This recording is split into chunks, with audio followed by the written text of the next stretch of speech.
ಓಂ ಸಹನಾವವತು ಸಹನೌ ಭುನಕ್ತು ಸಹ ವೀರ್ಯಂ ಕರವಾವಹೈ ತೇಜಸ್ವಿನಾವಧೀತಮಸ್ತು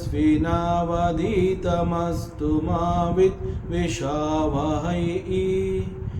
ಓಂ ಶಾಂತಿ ಶಾಂತಿ ಶಾಂತಿ. ಶ್ರೀಕೃಷ್ಣ ಸರ್ವೂ ನಿನ್ನ ಸೇವೆಯಾಗಲಿ ಸ್ವಾಮಿ. ಎಲ್ಲ ಆಧ್ಯಾತ್ಮ ಬಂಧುಗಳಿಗೂ ನಮಸ್ಕಾರ ಮತ್ತು ಜ್ಞಾನದರ್ಶನಂ ವೇದಿಕೆಗೆ ಸ್ವಾಗತ. ಧ್ವನಿ ಗುರುದೇವದಾಗಿರಲಿ, ವಿಚಾರ ಪರಮಾತ್ಮನದಾಗಿರಲಿ, ಹಾಗೂ ಇದು ನನ್ನದಲ್ಲದ ಕರ್ಮವಾಗಲಿ. ಶ್ರೀ ಶಿವಮಹಿಮ್ನ ಸ್ತೋತ್ರಂ.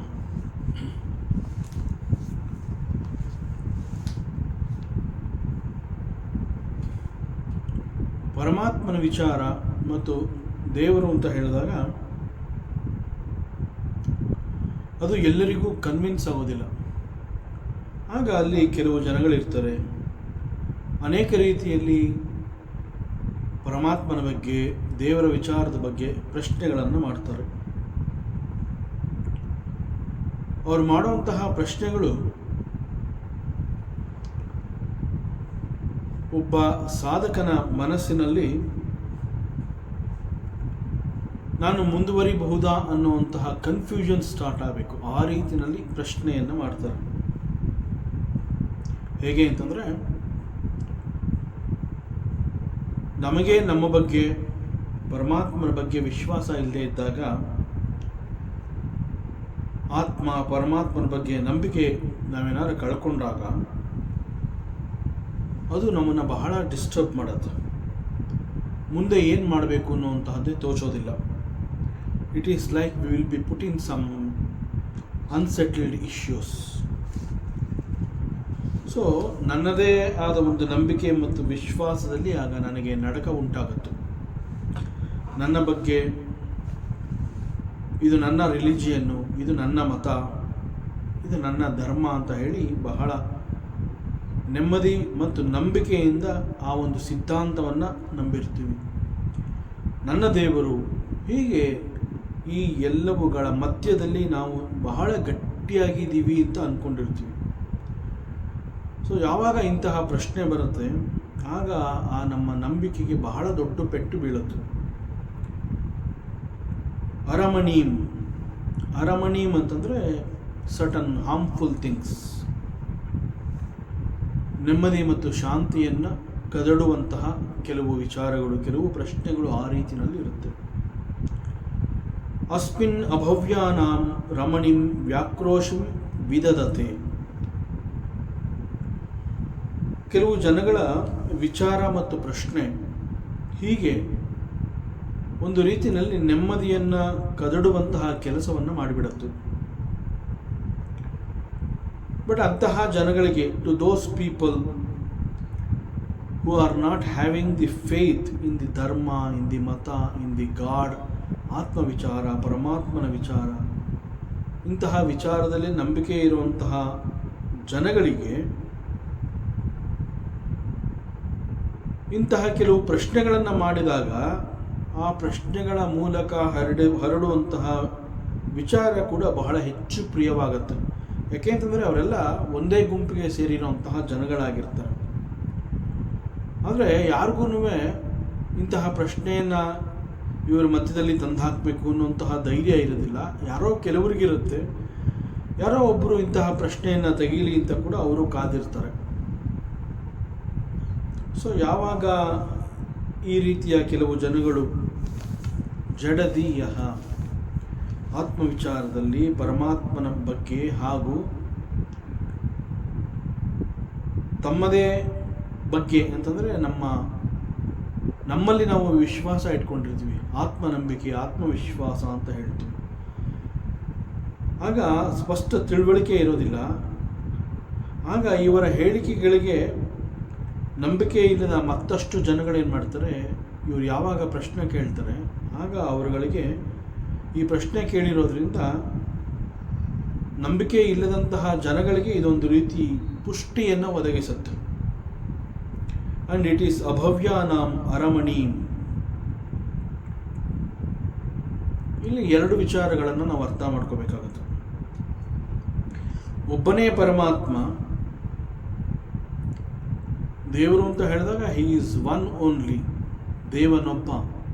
ಪರಮಾತ್ಮ ಅಂತ ಹೇಳಿದಾಗ ಒಬ್ಬನೇ ಆದ ಪರಮಾತ್ಮ, he appears as many. The same Paramatma, he appears as Brahma, the same Paramatma as Vishnu, and the same Paramatma is Maheshwara also. ಕೇವಲ ಬ್ರಹ್ಮ ವಿಷ್ಣು ಮಹೇಶ್ವರ ಅಂತ ಮಾತ್ರ ಅಲ್ಲ. ನಾವು ದೇವತೆಗಳು ಅಂತ ಹೇಳಿ ಅನೇಕ ದೇವತೆಗಳ ಹೆಸರುಗಳನ್ನು ಹೇಳ್ತೀವಿ. ಆ ಎಲ್ಲ ದೇವತೆಗಳಿಗೂ ಕೂಡ ಒಂದೊಂದು ರೂಪವನ್ನು ನಾವು ನಮ್ಮ ಮನಸ್ಸಿನಲ್ಲಿ ಇಟ್ಕೊಂಡಿರ್ತೀವಿ. ರಾಮ ಅಂದರೆ ಹೀಗೆ, ಕೃಷ್ಣ ಅಂದರೆ ಹೀಗೆ, ಶಿವ ಅಂದರೆ ಹೀಗೆ. ಈ ರೀತಿಯಲ್ಲಿ ಹಲವಾರು ದೇವತೆಗಳು ನಮ್ಮ ಇಷ್ಟ ದೈವಗಳಾಗಿ ಇರ್ತಾರೆ. ಆ ಎಲ್ಲ ದೇವತೆಗಳ ರೂಪದಲ್ಲೂ ಕೂಡ the same Paramatma he should appear. ಅವನು ಆ ರೀತಿಯಲ್ಲೇ ಬರಬೇಕಾಗುತ್ತೆ. ಕೇವಲ ವಿಷ್ಣುವಾಗಿ, ಬ್ರಹ್ಮನಾಗಿ, ಮಹೇಶ್ವರನಾಗಿ ಮಾತ್ರ ಅಲ್ಲ, ಅನೇಕ ಬೇರೆ ಬೇರೆ ದೇವತೆಗಳ ರೂಪದಲ್ಲೂ ಕೂಡ ಅದೇ Paramatma he has to appear. ಜೊತೆಗೆ in fact lord Paramatma is always the one Ishvara appearing as many because of the role that he is playing. The same Ishvara is the one Paramatma, is appearing in many forms.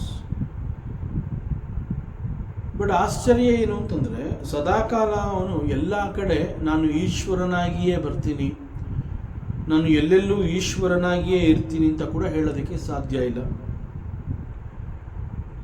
ಯಾಕೆ ಅಂತಂದರೆ ಇಲ್ಲಿ ಸೃಷ್ಟಿಯಲ್ಲಿ ಕೆಲವು ಕೆಲಸ ಕಾರ್ಯಗಳಿಗೆ ಕೆಲವು ರೀತಿಯ ಗುಣಗಳು ಬೇಕಾಗುತ್ತೆ. ಕೆಲವು ಕೆಲಸಗಳು ಪೂರೈಸಬೇಕಾದಾಗ ಆ ಕೆಲಸಗಳು ಪೂರೈಕೆ ಆಗೋದಕ್ಕೆ ಯಾವ ರೀತಿಯ ಗುಣಗಳು ಬೇಕಾಗಿದೆ, ಆ ಗುಣಗಳ ಮೂಲಕವೇ ಅವುಗಳನ್ನು ಅಡ್ರೆಸ್ ಮಾಡಬೇಕಾಗುತ್ತೆ. ಸೊ ಆ ಗುಣಗಳನ್ನು ಆಧರಿಸಿ ಆಗ ಪರಮಾತ್ಮ ಯಾವ ಕೆಲಸವನ್ನು ಮಾಡಬೇಕು ಅನ್ನುವಂತಹದ್ದನ್ನು ತಿಳಿದು ಪೂರ್ವವಾಗಿ ಆ ಗುಣಗಳಿಗೆ ತಕ್ಕಂತೆ ಆ ಗುಣಗಳನ್ನು ಹೊಂದಿ ಅವನು ಕೆಲವೊಮ್ಮೆ ಬ್ರಹ್ಮನಾಗಿ ಬರ್ತಾನೆ, ಮತ್ತೆ ತನ್ನ ಗುಣವನ್ನು ಬದಲಾಯಿಸಿಕೊಂಡು ವಿಷ್ಣುವಾಗಿ ಬರ್ತಾನೆ, ಮತ್ತೊಮ್ಮೆ ಮತ್ತೆ ಬೇರೆ ಕೆಲವು ಗುಣಗಳೊಂದಿಗೆ ಪರಮೇಶ್ವರನಾಗಿ ಕೂಡ ಬರ್ತಾನೆ.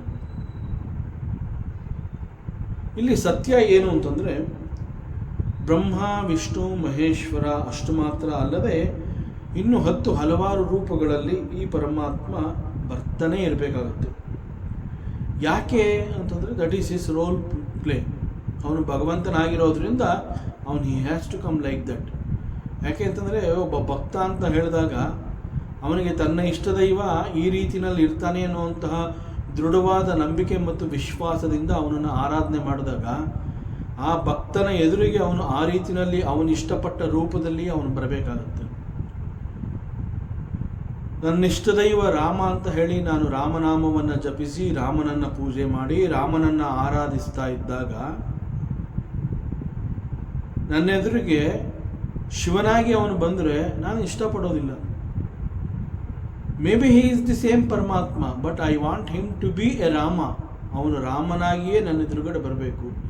ಯಾಕೆ ಅಂತಂದರೆ ರಾಮನನ್ನು ನಂಬಿದವನು ನಾನು, ರಾಮನನ್ನು ಪ್ರೀತಿ ಮಾಡಿದ್ದೀನಿ, ರಾಮನನ್ನು ಪೂಜೆ ಮಾಡಿದ್ದೀನಿ, ರಾಮನ ಗುಣಗಾನವನ್ನು ಮಾಡಿದ್ದೀನಿ, ರಾಮನಾಮದ ಜಪವನ್ನು ಮಾಡಿದ್ದೀನಿ ಅಂತಂದಾಗ ನನ್ನೆದುರಿಗೆ ಅವನು ರಾಮನಾಗಿಯೇ ಬರಬೇಕು. ದಟ್ ಪರಮಾತ್ಮ ಶಿವನಾಗಿ ಕೃಷ್ಣನಾಗಿ ಮತ್ತೊಂದು ರೂಪದಲ್ಲಿ ಬಂದರೆ ಅದರಿಂದ ನನಗೆ ತೃಪ್ತಿ ಆಗೋದಿಲ್ಲ. ಸೊ ಭಕ್ತನನ್ನು ತೃಪ್ತಿಪಡಿಸಬೇಕು, ಭಕ್ತನ ಇಷ್ಟವನ್ನು ಪೂರೈಸಬೇಕು ಅಂತಂದರೆ ಭಕ್ತ ಯಾವ ರೂಪದಲ್ಲಿ ಪರಮಾತ್ಮನನ್ನು ಇಷ್ಟಪಟ್ಟಿದ್ದಾನೆ ಆ ರೂಪದಲ್ಲಿಯೇ ಭಗವಂತ ಅವನ ಎದುರಿಗೆ ಬರಬೇಕಾಗುತ್ತೆ. So that is his role play. ಅವನು ಹಾಗೆ ಮಾಡಬೇಕು. ಸೊ ನಮಗೆ ಅನೇಕಗಳು ಅರ್ಥ ಆಗದೇ ಇರಬಹುದು, ಆದರೆ ನನ್ನ ಅರ್ಥ ಅನರ್ಥಗಳಿಗೆ ತಕ್ಕಂತೆ Paramatma he cannot dance according to my tune. ಆದ್ದರಿಂದ ಪರಮಾತ್ಮ ನನ್ನ ತೃಪ್ತಿಗಾಗಿ ನನಗೆ ಹೇಗೆ ಕಾಣಿಸ್ಕೋಬೇಕೋ ಹಾಗೆ ಕಾಣಿಸ್ಕೋತಾನೆ. ಹಾಗಂದ ಮಾತ್ರಕ್ಕೆ ನಾನು ಅನೇಕ ರೀತಿಯಲ್ಲಿ ಕೆಲವುಗಳನ್ನು ಅರ್ಥ ಮಾಡ್ತೀನಿ, ಕೆಲವುಗಳನ್ನು ಅನರ್ಥವಾಗಿ ತಿಳ್ಕೊಂಡಿರ್ತೀನಿ ಅಂತಂದಾಗ ಆ ರೀತಿಯಲ್ಲಿ ಅವನು he will not dance. So the same Paramatma he is appearing as many. Swami Chinmayananda ಸರಸ್ವತಿಯವರು ಒಂದು ಮಾತು ಹೇಳ್ತಿದ್ರು. ಒಬ್ಬ ಶಿಲ್ಪಿ ಇರ್ತಾನೆ, ಕಲ್ಲಿನಲ್ಲಿ ಮೂರ್ತಿಯನ್ನು ಮೂಡಿಸುವಂತಹ ಕೆಲಸವನ್ನು ಅವನು ಮಾಡ್ತಾ ಇರ್ತಾನೆ, ಶಿಲ್ಪಿ ಅವನು. ಸೊ ಕಲ್ಲಿನಲ್ಲಿ ಆ ಒಂದು ಮೂರ್ತಿಯನ್ನು ಕೆತ್ತುವಂತಹ ಕೆಲಸವನ್ನು ಅವನು ಮಾಡ್ತಾ ಇರ್ತಾನೆ. ಸೊ ಹೀಗೆ ಒಂದು ಕಲ್ಲನ್ನ ಅವನು ಆರಿಸ್ಕೊಂಡಿರ್ತಾನೆ, ಆ ಕಲ್ಲಿನಲ್ಲಿ ಯಾವುದೋ ಒಂದು ಮೂರ್ತಿಯನ್ನು ಅವನು ಮಾಡ್ತಾ ಇರ್ತಾನೆ. ಆಗ ಅವನ ಎದುರಿಗೆ ಓಡಾಡುವಂತಹ ಜನಗಳಲ್ಲಿ ಒಬ್ಬ ಆ ಕೆಲಸವನ್ನು ನೋಡ್ತಾನೆ. ನೋಡ್ಬಿಟ್ಟು ಅವನು ಹೇಳ್ತಾನೆ, he is creating A statue. ಒಂದು ಸ್ಟ್ಯಾಚ್ಯೂ, ಒಂದು ಮೂರ್ತಿಯನ್ನು ಅವನು ಕ್ರಿಯೇಟ್ ಮಾಡ್ತಾ ಇದ್ದಾನೆ ಅಂತ ಹೇಳ್ತಾನೆ. ಮತ್ತೊಬ್ಬ ದಾರಿ ಹೋಕ ಈ ಶಿಲ್ಪಿ ಮಾಡ್ತಾ ಇರುವಂತಹ ಕೆಲಸವನ್ನು ನೋಡ್ತಾನೆ. ನೋಡ್ಬಿಟ್ಟು ಅವನು ಹೇಳ್ತಾನೆ, ಹಿ is doing A good work. ಈ ಒಂದು ಬೃಹತ್ ಕಲ್ಲನ್ನು ಅದೆಲ್ಲಿ ಆರಿಸ್ಕೊಂಡು ಬಂದು ತಂದು ಇಲ್ಲಿ ಅದನ್ನು ಅವನು ಹಿ ಈಸ್ ಪ್ರೊಟೆಕ್ಟಿಂಗ್, ಈ ಒಂದು ಕಲ್ಲನ್ನು ಅವನು ಸಂರಕ್ಷಿಸ್ತಾ ಇದ್ದಾನೆ. Thank god. ಇನ್ಫ್ಯಾಕ್ಟ್ ಇಂತಹ ಕಲ್ಲು it needs to be protected. ಆದ್ದರಿಂದ he is doing the duty. So ಮತ್ತೊಬ್ಬ ದಾರಿ ಅಲ್ಲಿ ಹೋಗ್ತಾ ಇದ್ದವನು ಈ ಶಿಲ್ಪಿ ಮಾಡ್ತಾ ಇರುವಂತಹ ಕೆಲಸವನ್ನು ನೋಡ್ತಾನೆ. ಈ ಶಿಲ್ಪಿ ಬೇಸಿಕಲಿ ಒಬ್ಬ ಕಲೆಗಾರ, ಕಲೆಯನ್ನು ಚೆನ್ನಾಗಿ ಅರಿದು ಕುಡಿದಿರುವಂತಹವನು. ಸೊ ಈ ಕಲ್ಲಿನಲ್ಲಿ ಅವನು ಒಂದು ಮೂರ್ತಿಯನ್ನು ಗುರುತಿಸಿದಾನೆ. ಸೊ ಅಕಾರ್ಡಿಂಗ್ಲಿ ಆ ಮೂರ್ತಿಗೆ ಬೇಡದ ಅನೇಕ ಪದರಗಳು ಈ ಕಲ್ಲಿನಲ್ಲಿದೆ. So he is chipping off, he is removing those unwanted layers of this stone. So he is chipping off, he is removing the unwanted stones ಅಂತ ಹೇಳ್ತಾನೆ. ಅದಕ್ಕೆ ಗುರುದೇವ್ ಅವರು ಕೇಳ್ತಾರೆ, ಅಲ್ಲಿ ಒಟ್ಟು ಎಷ್ಟು ಜನ ಆ ಕಲ್ಲಿನ ಬಳಿ ಆ ಕಲ್ಲಿಗಾಗಿ ಕೆಲಸ ಮಾಡ್ತಾ ಇದ್ದು ಒಬ್ಬನೇ ಶಿಲ್ಪಿ. ಈ 3 ಜನ ಎಕ್ಸ್ಪ್ಲೈನ್ ಮಾಡೋ ಹಾಗೆ 3 ರೀತಿಯಲ್ಲಿ ಕೆಲಸ ಮಾಡ್ತಾ ಇರಲಿಲ್ಲ. 3 ರೀತಿಯಲ್ಲಿ ಆ ಶಿಲ್ಪಿಯ ಕೆಲಸವನ್ನು ಅವರೆಲ್ಲ ಗಮನಿಸ್ತಾರೆ. ಕೇವಲ ಒಬ್ಬನೇ ಶಿಲ್ಪಿ, ಬಟ್ ಅವನ ರೋಲ್ ಪ್ಲೇ ಇಲ್ಲಿ ಅನೇಕರಿಗೆ ಅನೇಕ ರೀತಿಯಲ್ಲಿ ಕಾಣಿಸ್ತಾ ಇದೆ. From the stand point of creation of A statue, he becomes a creator. From the standpoint of protection, he becomes the sustainer. And from the standpoint of destruction, that is, he is chipping off certain parts of the stone. So now he is Maheshwara. He is destroyer. So exactly like this, Devaru anta helidaga, he is one only. But he is appearing as Brahma, Vishnu, Maheshwara. So here it is the same truth, but playing 3 different roles. ಭಗವಂತನ ಇಂತಹ ಮಹಿಮೆಯನ್ನು ನಾವು ಅರ್ಥ ಮಾಡಿಕೊಳ್ಳದೆ ಹೋದಾಗ ಪರಮಾತ್ಮನ ವಿಚಾರದಲ್ಲಿ ಈ ರೀತಿಯ ಅನೇಕ 100 ಮಾತುಗಳು ಬರ್ತಾ ಇರುತ್ತೆ. ಇಂತಹ ಜನಗಳ ಮಾತುಕತೆಯನ್ನು ಕುರಿತು ಅಭವ್ಯ ಅಂತ ಇಲ್ಲಿ ಪುಷ್ಪದಂತಾಚಾರ್ಯ ಕರೆದಿದ್ದಾನೆ. ಅಭವ್ಯ ಮೀನ್ಸ್ ಕೆಲವರ ಪ್ರಕಾರ ಕೆಲವುಗಳು ನನಗೆ ಪೂರ್ಣವಾಗಿ ಅರ್ಥವಾಗದೇ ಇರಬಹುದು. Then I will believe it. ತರ್ಕಬದ್ಧವಾಗಿ ಎಲ್ಲವೂ ಸರಿ ಹೋಗುವಂತೆ ಇರಬೇಕು. That is my expectation. Just like that I cannot accept. I will not believe this. ಉದಾಹರಣೆಗಳಿಗೆ, ಕೆಲವುಗಳನ್ನು ನಾನು ನೋಡ್ತಾ ಇದ್ದೀನಿ ಅಂತಂದಮೇಲೆ there is no doubt that I have eyes. ನನಗೆ ಕೆಲವುಗಳು ಕಾಣ್ತಾ ಇದೆ, ನಾನು ಕೆಲವುಗಳನ್ನು ನೋಡ್ತಾ ಇದ್ದೀನಿ ಅಂತಂದಾಗ ನನಗೆ ಕಣ್ಣುಗಳು ಇದೆ, ಅವುಗಳು ಕೆಲಸ ಮಾಡ್ತಾ ಇದೆ ಅನ್ನುವಂತಹದ್ರಲ್ಲಿ ಅನುಮಾನವೇ ಇಲ್ಲ. ಸೊ ನನಗೆ ಕಣ್ಣು ಇದೆ, ಆ ಕಣ್ಣುಗಳು ಕೆಲಸ ಮಾಡ್ತಾ ಇದೆ ಅನ್ನೋದಕ್ಕೆ ಯಾರೋ ಒಬ್ಬ ಡಾಕ್ಟ್ರು ಬಂದು he need not certify that I have eyes. Just ನಾನು ಕೆಲವುಗಳನ್ನು ನೋಡ್ತಾ ಇದ್ದೀನಿ, ಅವುಗಳನ್ನು ನಾನು ಗುರುತಿಸ್ತಾ ಇದ್ದೀನಿ ಅಂತಂದಾಗ that is sufficient that I have got eyes and my eyes are in condition. That is sufficient. So ಯಾರೋ ಬಂದು ಅಲ್ಲಿ ಸರ್ಟಿಫಿಕೇಟ್ ಕೊಡಬೇಕಾಗಿಲ್ಲ. ಸೊ ಈ ಪ್ರಕಾರ ಇಲ್ಲಿ ಇಷ್ಟು ದೊಡ್ಡ ಒಂದು ಕ್ರಿಯೇಷನ್ ಇದೆ, ಸೃಷ್ಟಿ ಇದೆ, ಮತ್ತು ಈ ಸೃಷ್ಟಿಯಲ್ಲಿ ಕಾಲಕಾಲಕ್ಕೆ ಅನೇಕಗಳು ಸಿಗ್ತಾ ಇದೆ, ಯಾವುದಕ್ಕೂ ಕೊರತೆ ಇಲ್ಲ ಅಂತಂದ ಮೇಲೆ we must believe that there is a creator also, is a provider. It is a huge creation, and in this creation time to time ನಮಗೆ ಬೇಕಾಗಿರುವಂತಹ ಅನೇಕಗಳು ಸಿಗ್ತಾ ಇದೆ. ಆ ಅನೇಕಗಳೆಲ್ಲವೂ ಸಿಗ್ತಾ ಇದೆ. ಇದೊಂದು ಕ್ರಿಯೇಷನ್ ಅಂತ ಅಂದಮೇಲೆ, ಇಲ್ಲಿ ಅನೇಕಗಳು ಸಿಗ್ತಾ ಇದೆ ಅಂತಂದಮೇಲೆ ಅಲ್ಲಿ ಡೌಟೇ ಇಲ್ಲ, there must be a creator. ಒಂದು ಜಗತ್ತಿದೆ ಅಂತಂದ ಮೇಲೆ ಅಲ್ಲಿ ಕೆಲವು ನಿಯಮಗಳು ಕೂಡ ಇದೆ, ಜಗತ್ತಿನ ನಿಯಮಗಳು ಅಂತ ಹೇಳ್ತೀವಿ. ಇವೆಲ್ಲವನ್ನ, ಈ ನಿಯಮಗಳೆಲ್ಲವನ್ನ ಚಾಚೂ ತಪ್ಪದಂತೆ ಆಯಾ ಕಾಲಕ್ಕೆ ಅವುಗಳು ಪರಿಪಾಲನೆ ಇರಬೇಕು. ಆ ರೀತಿಯಲ್ಲಿ ಎಲ್ಲವನ್ನ ಗವರ್ನ್ ಮಾಡುವಂತಹ ಭಗವಂತ ಕೂಡ ಇಲ್ಲಿ ಇರೋದರಲ್ಲಿ ಸಂಶಯವೇ ಇಲ್ಲ. ಸೊ ಇದು ಕೇವಲ ನೋಡಿ ತಿಳ್ಕೊಂಡು ಅನುಭವಿಸಿದ ಕ್ಷಣವನ್ನು ಮೆಲುಕು ಹಾಕಿದ್ರೆ ಗೊತ್ತಾಗುತ್ತೆ. ಸೊ ಇದಕ್ಕೆ ರಾಕೆಟ್ ಸೈನ್ಸ್ ಅನ್ನುವಂತಹ ಜ್ಞಾನ ಬೇಕಾಗಿಲ್ಲ. ನಮ್ಮದೇ ಜೀವನವನ್ನು ನಾವೇ ನೋಡಿಕೊಂಡ್ರೆ ಅನೇಕಗಳು ನಮಗೆ ಗೊತ್ತಾಗುತ್ತೆ. ಯಾಕೆ ಅಂತಂದರೆ ನಮ್ಮ ಜೀವನದಲ್ಲಿ ನಾವು ಇಲ್ಲಿಯವರೆಗೆ ಅನೇಕಗಳನ್ನು ಅನುಭವಿಸಿದ್ದೀವಿ.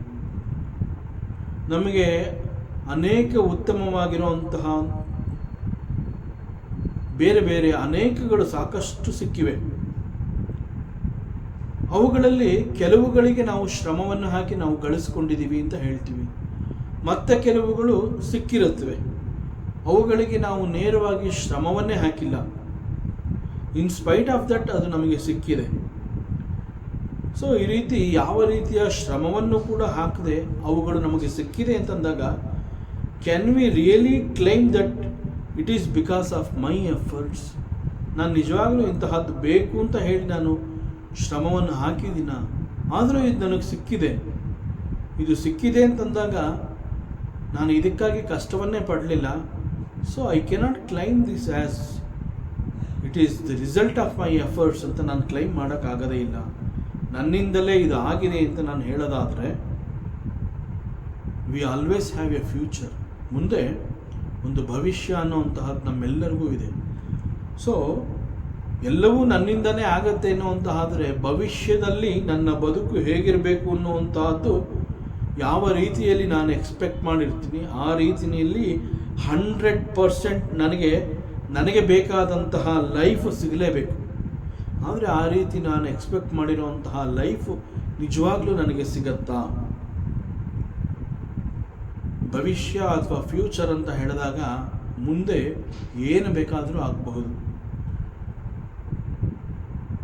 ಆ ಏನು ಬೇಕಾದರೂ ಆಗಬೇಕು ಅನ್ನುವಂತಹದ್ದು maybe it is plus or maybe it is minus, gain or loss ಅಂತ ಹೇಳ್ತೀವಿ. So anything can happen at any point of time. ಈ ರೀತಿ ನನಗೆ ಬೇಡದ ಅನೇಕಗಳೇನಾದರೂ ಮುಂದೆ ಘಟಿಸಿದಾಗ ಅವುಗಳನ್ನು ನಾನು ಸರಿ ಮಾಡ್ಕೊಳ್ಳೋದಕ್ಕೆ ಸಾಧ್ಯವಾ? ಹಾಗಾದರೆ ಸರಿ ಮಾಡ್ಕೊಳ್ಳೋದಕ್ಕೆ ಸಾಧ್ಯವೇ ಅನ್ನುವಂತಹದ್ದಾದರೆ ಏನು ಬೇಕಾದರೂ ಆಗಲಿ, I have got the power, I can repair it, I can make it fine, ಆ ರೀತಿನ ಹೇಳ್ಕೋಬಹುದು. ಆದರೆ ಎಲ್ಲೋ ಕೆಲವುಗಳನ್ನು ನಾವು ಸರಿಪಡಿಸಿ ತಿದ್ದಿಟ್ಕೋಬಹುದು, ಮತ್ತು ಕೆಲವುಗಳನ್ನು ನಾವು ಸರಿಪಡಿಸೋದಕ್ಕಾಗೋದೇ ಇಲ್ಲ. We have to accept it, whether it is ಅದು ಯಾವ ರೀತಿಯಿಂದ ಆದರೂ ಕೂಡ we may like it or we may not like it, but this is the truth, we have to accept it. So ಕೇವಲ ಕೆಲವುಗಳು ಮಾತ್ರ ನನ್ನ ಕಂಟ್ರೋಲ್ನಲ್ಲಿರುತ್ತೆ, ಮತ್ತು ಕೆಲವುಗಳು ನನ್ನ ಕಂಟ್ರೋಲಲ್ಲಿ ಇಲ್ಲದೇ ಇರೋದ್ರಿಂದ ನಾನು ಏನು ಹೇಳ್ತೀನಿ ಅಂತಂದರೆ, ಮುಂದೆ ಕೂಡ ನನಗೆ ಚೆನ್ನಾಗಿಯೇ ಆಗಲಿ ಅಂತ ಹೇಳಿ ಐ ಎಕ್ಸ್ಪೆಕ್ಟ್, ಒಂದು ಭರವಸೆಯನ್ನು ಇಟ್ಕೋತೀನಿ, ಒಂದು ಆಶಾ ಭಾವನೆಯನ್ನು ಹುಟ್ಟುಹಾಕ್ತೀನಿ, ಈ ರೀತಿ ಆಗಲಿ ಅಂತ ಒಂದು ಪ್ರೇಯರ್ ಮಾಡ್ತೀನಿ. So ultimately who is going to do all these things and who is deciding this ಅಂತಂದರೆ he is the one that Paramatma, because it is his role play. He will